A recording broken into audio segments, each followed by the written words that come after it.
ಗೊರೂರು ಜಲಾಶಯದಲ್ಲಿ ಸಾಕಷ್ಟು ನೀರಿದ್ದರೂ ಕಾಲುವೆಗಳಲ್ಲಿ ಹರಿಯುತ್ತಿಲ್ಲ ಹನಿ ನೀರು. ಕಣ್ಣೆದುರೇ ಕಟಾವಿಗೆ ಬಂದಿದ್ದ ಕಬ್ಬು, ಭತ್ತದ ಬೆಳೆಗಳು ಒಣಗಿ ಕರಕಲಾಗ್ತಿದ್ರೆ ಅನ್ನದಾತನ ಬದುಕು ಬೀದಿಗೆ ಬಿದ್ದಿದೆ. ಇದು ಹೇಮಾವತಿ ಅಚ್ಚುಕಟ್ಟು ವ್ಯಾಪ್ತಿಯ ರೈತರ ಕರುಣಾಜನಕ ಸ್ಥಿತಿ. ಕೃಷ್ಣರಾಜಪೇಟೆ ತಾಲೂಕಿನ ಮಂದಗೆರೆ ಮತ್ತು ಹೇಮಗಿರಿ ನಾಲಾ ವ್ಯಾಪ್ತಿಯಲ್ಲಿ ನೀರಿಲ್ಲದೆ ಲಕ್ಷಾಂತರ ರೂಪಾಯಿ ಮೌಲ್ಯದ ಬೆಳೆಗಳು ಒಣಗುತ್ತಾ ಇವೆ. ಇದರಿಂದ ಆಕ್ರೋಶಗೊಂಡ ಸಾಕ್ಷಿಬೀಡು ಮತ್ತು ಬೀರವಳ್ಳಿ ಗ್ರಾಮಸ್ಥರು ಪಿಎಲ್ಡಿ ಬ್ಯಾಂಕ್ ಮಾಜಿ ಅಧ್ಯಕ್ಷ ಸಾಕ್ಷಿಬೀಡು ರಾಮಕೃಷ್ಣೇಗೌಡರ ನೇತೃತ್ವದಲ್ಲಿ ಹೇಮಾವತಿ ಬಲದಂಡೆ ಕಾಲುವೆ ಮುಂದೆ ನಿಂತು ಬೃಹತ್ ಪ್ರತಿಭಟನೆ ನಡೆಸಿದ್ದಾರೆ.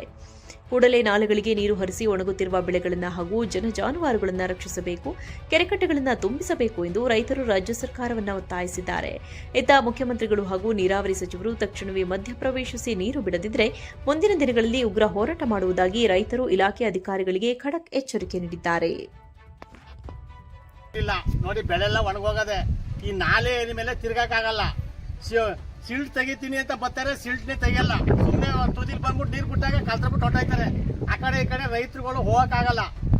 ಪೂರ್ತಿ ಬೆಳೆಲ್ಲ ಪೂರ್ತಿ ಒಣಗೋಗದೆ. ನಮ್ದು ಸುಮಾರು 1850 ಎಕರೆ ನಮ್ಮ ಸಾಕ್ಷಿಬೀಡಲ್ಲಿ ಇರೋದು. ಇಡೀ ಮಂದಗೆರೆ ಬಲದಂಡೆ ನಾಲೆಯಲ್ಲಿ 8600 ಎಕರೆ ಇರೋದು. 8600 ಎಕರೆ ಪೂರ್ತಿ ಬೆಳೆಲ್ಲ ಪೂರ್ತಿ ಲಾಸ್ ಆಗದೆ.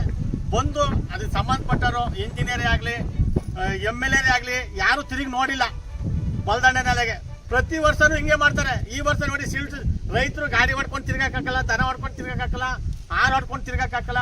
ನೋಡಿ, ಟವಲಲ್ಲಿ ನೀರಿಲ್ಲ, ದನ ಕರಿ ನೀರಿಲ್ಲ, ಬಟ್ಟೆ ತೊಳೆಯಕ್ ನೀರಿಲ್ಲ, ಕುಡಿಯಕ್ ನೀರಿಲ್ಲ. ಇದೆಲ್ಲಾನು ವ್ಯವಸ್ಥೆ ಮಾಡ್ಕೊಡ್ಬೇಕು. ಸಂಬಂಧಪಟ್ಟ ಅಧಿಕಾರಿಗಳಿಗೆ ವರದಿ ಮಾಡ್ತೀವಿ. ಇದಕ್ಕೆ ನೀವೆಲ್ಲ ಸಹಕಾರ ಮಾಡಬೇಕು ಅಂತ ವಿನಂತಿ ಮಾಡ್ಕೊತೀವಿ.